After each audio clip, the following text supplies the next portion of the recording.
Eccolo il mito Arsène Wenger. Ma com'è andata la prima stagione di Arsène Wenger all'Arsenal? Oggi vi racconterò.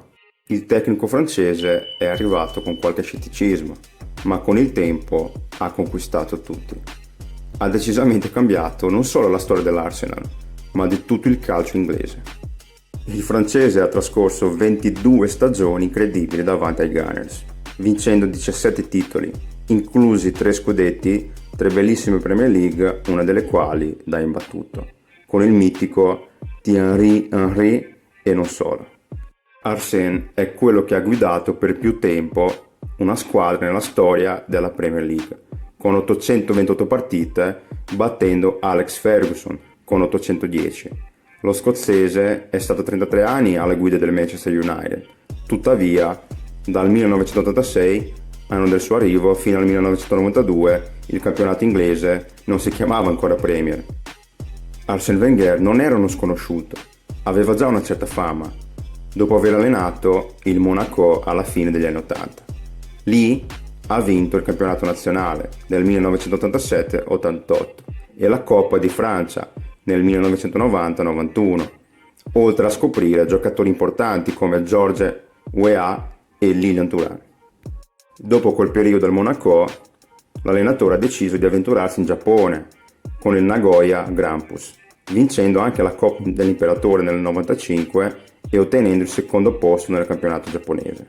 Ma nel settembre del 96, a 47 anni, l'allenatore fu annunciato dall'allora presidente Peter Herwood, cogliendo di sorpresa tutti i fans dei Gunners. Forse era conosciuto altrove, ma lì in Premier nessuno lo conosceva o pochi lo conoscevano, quindi fu colto veramente con tantissimo scetticismo da parte di tutti.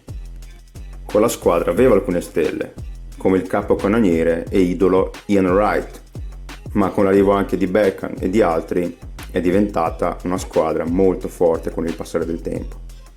I primi mesi furono senza Wenger, che era ancora in Giappone ad adempiere al suo contratto con i giapponesi. Chiese a tutti i giocatori però di mangiare meglio e di bere meno, perché ha capito che per vincere in Premier doveva cambiare la mentalità e il modo in cui la squadra si allenava. Il francese prese in mano la squadra soltanto a ottobre, ma la sua metodologia ebbe subito effetto e nelle prime 12 partite l'Arsenal perse soltanto una di partite. Così, dalla settima giornata di campionato in poi, ancora senza Wenger, la squadra è entrata nei primi 3 e nella 12ª giornata, con soltanto una sconfitta, prese il comando del campionato. Si era creata una contesa per il campionato fantastica, con tutte le squadre molto vicine. Newcastle, Manchester United, Aston Villa, Wimbledon, Liverpool e Arsenal, tutte lì vicine per conquistare il titolo. I Gunners sono riusciti a concludere tutta l'andata con 10 vittorie, 5 pareggi e 3 sconfitte in 18 partite. Tra le partite più eclatanti di questa prima fase della competizione nazionale si può evidenziare la vittoria per 4-1 sullo Sheffield United. All'epoca quella partita facile, tra virgolette, contro i Blades era speciale per Ian Wright, che segnò il suo 100° gol nella competizione di Premier per il suo club. Inoltre il nuovo calciatore Patrick Vieira fece il suo debutto. Tuttavia, nonostante il buon inizio di campionato, l'Arsenal ha sprecato le sue possibilità di vincere titoli internazionali nella prima partita di Coppa UEFA, oggi Europa League. In attesa di Arsène Wenger, che subentrerà 2 settimane dopo, l'Arsenal perse 3-2 al Highbury, il loro vecchio stadio, contro il Borussia Mönchengladbach. Nella partita di ritorno, gli inglesi sono riusciti a restituire il punteggio, ma sono stati superati ai rigori e conseguentemente eliminati dalla competizione. Ma dal momento in cui Wenger prese per mano la squadra, andando finalmente a vivere ed allenare la squadra in Inghilterra, negli ultimi mesi di quell'anno Wenger ottenne 2 importanti vittorie.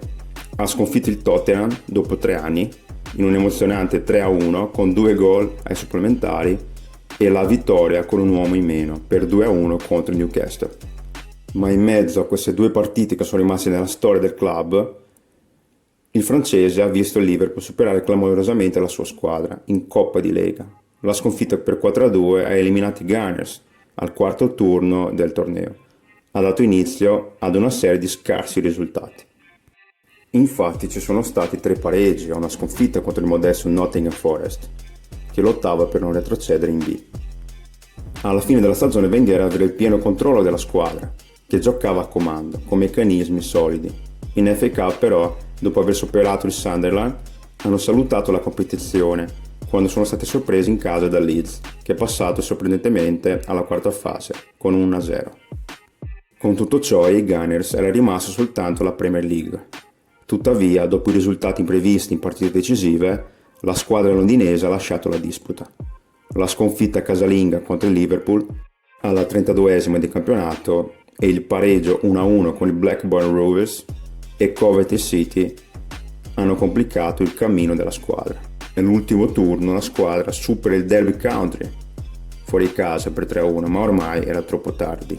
Analizzando tutto il contesto di quella stagione, hanno pesato le prime eliminazioni e l'irregolarità nel tratto finale del campionato inglese. Tuttavia, Arsene Wenger ha portato una visione positiva ai fans e da lì in poi è tutta storia.